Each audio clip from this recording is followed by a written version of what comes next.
Quelles sont les principales questions à se poser lorsqu'on choisit le pays où effectuer son traitement de PMA à l'étranger? Bonjour, c'est Adva, la fondatrice de Art Fertilité et de Quelle Clinique, l'outil d'aide à la décision pour vous aider dans le choix de votre clinique à l'étranger.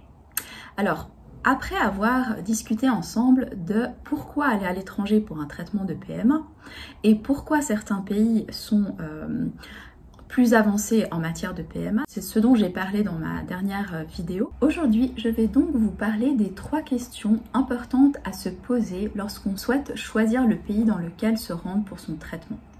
Premièrement, c'est est-ce que la législation du pays correspond à ma situation ?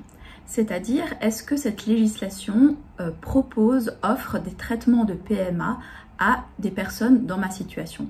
Que vous soyez en couple, avec un homme, avec une femme, que vous soyez une personne célibataire, il est important de savoir si le pays dans lequel vous souhaitez aller offre des traitements à des personnes dans votre situation.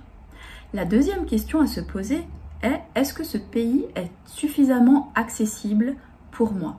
C'est-à-dire, est-ce que je vais pouvoir y aller une fois, voire 2 fois, même plus? Parce qu'il faut imaginer que lorsqu'on se rend à l'étranger pour un traitement, en principe, les cliniques vous disent qu'il suffit une seule fois, vous pouvez vous déplacer une seule fois.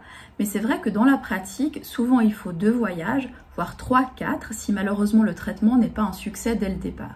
Donc est-ce que je vais pouvoir me rendre plusieurs fois dans ce pays ? Est-ce que ça va être facile? Si peut-être j'ai peur de l'avion, parce que j'ai souvent des personnes qui me disent ça, j'ai peur de l'avion, est-ce que je vais pouvoir y aller facilement en train, en voiture? Donc c'est important de le savoir. Et la troisième question, c'est est-ce que le niveau du prix que pratique ce pays est accessible pour moi? Alors effectivement, les prix dépendent aussi de la clinique bien sûr, mais il y a quand même un niveau de prix au niveau du pays. Parce que souvent, les cliniques s'alignent à peu près à un niveau relativement semblable.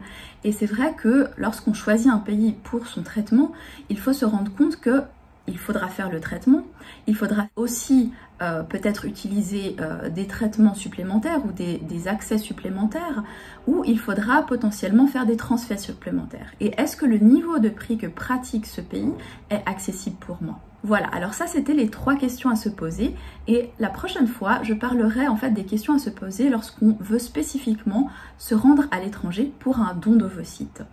Je vous dis à très bientôt.